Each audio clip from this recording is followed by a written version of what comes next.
نحمده ونصلي على رسوله الكريم أما بعد فأعوذ بالله من الشيطان الرجيم بسم الله الرحمن الرحيم تعاونوا على البر والتقوى صدق الله مولانا العظيم আল্লাহ সুবহানাহু ওয়া তাআলা দরবারে লাখ কোটি শুকরিয়া মহান রব্বুল আলামিন আমাদেরকে অভিভাবক হিসেবে আমাদের সন্তানগুলোকে কোরআনের শিক্ষায় সুশিক্ষায় শিক্ষিত করার লক্ষ্যে সাথে সাথে তাদেরকে কিভাবে আমরা মানুষ করতে পারি সেই এক পরামর্শ বৈঠকে উপস্থিত হয়েছে। আল্লাহ তাআলা আমাদেরকে আসার সুযোগ করে দিয়েছেন, এজন্য শুকরিয়া আদায় করে বলে আলহামদুলিল্লাহ। আলহামদুলিল্লাহ। আজকে এখানে মূলত সব অভিভাবককে টাকা হয়।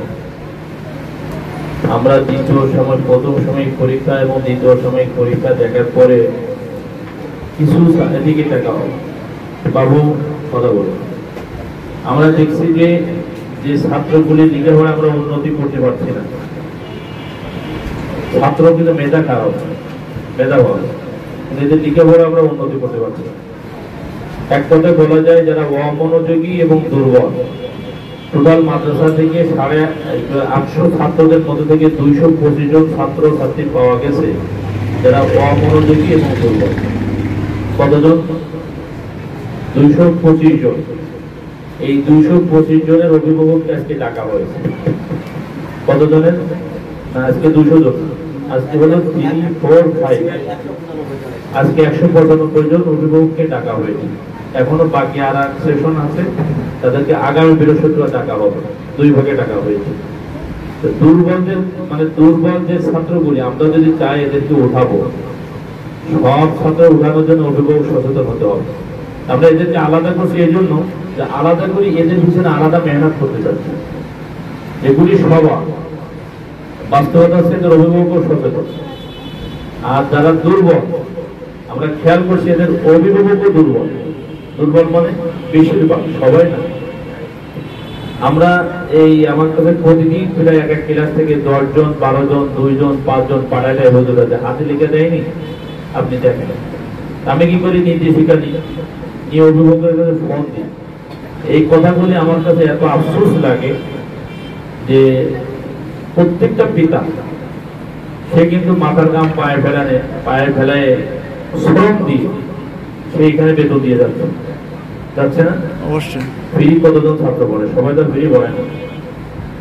আপনি আপনার ছেলেকে পরিপূর্ণ বেতন দিয়ে গাড়ি ভাড়া দিয়ে পড়াচ্ছেন, কিন্তু এই ছেলেটা বাড়ির থেকে ও হাতে লিখে দিচ্ছে না।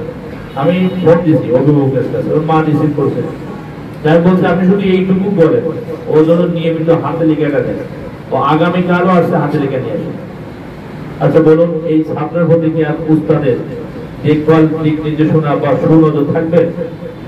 বলেন, আপনারা বলেন। আপনি যখন অভিভাবক যখন সচেতন হবে না, তো শিক্ষক 1 দিন হবে, 2 দিন হবে, 3 দিন হবে, এরপরে শিক্ষক কিন্তু ওপর থেকে নজর উঠায় নেবে। কারণ এই লোকটা একটা মানুষ। প্রত্যেকটা শিক্ষক, আপনি বলবেন শিক্ষকের তো দায়িত্ব আছে, হ্যাঁ আছে তো অবশ্যই, কিন্তু যখন দেখবে যে অভিভাবক সচেতন না, বললে শোনে না, তখন ওখান থেকে শিক্ষক কিন্তু নজর উঠায় নেবে। কারণ আমিও তো একটা মানুষ, আমি একটা দুর্বল জায়গা পেয়ে গেছি না? আমি দুর্বল পয়েন্ট কি পেয়েছি? অভিভাবক সচেতন। তা আমার মনের মধ্যে থেকে কিন্তু উঠে আসছে। আপনি খোঁজ নেবেন না, দেখবেন হবে না।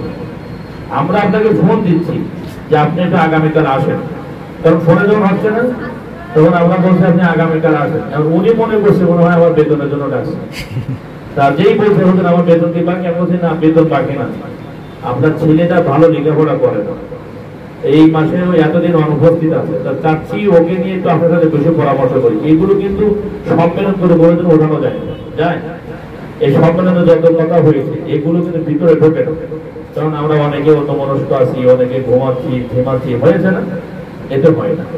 তার ওনাকে ফোন দিলাম যে আপনি আসেন, উনি বললো ঠিক আছে আসতেছি। আমি অফিসে ওনার অপেক্ষায় থেকে না ফিরে পরে আমি চলে গেছি। পরে আমি ফোন দিয়ে উনি আসছেন না, আমি আবার ওই নাম্বারে ফোন দিচ্ছি, আপনি কি আসছিলেন? সরি আমার মনে নেই। আচ্ছা বলুন, কিভাবে আপনার ছেলেকে মানুষ করবো, কিভাবে আপনার মেয়েকে মানুষ করবো? আমরা টাকার পরেও যদি আপনি না আসেন তাহলে অভিযোগটা দিব কোথায়? একসময় আমরা নির্দেশিকায় লিখে দিতাম যে এই ছেলেটা পড়াশোনা করে না, এখন আর নির্দেশিকা লিখে না। কেন?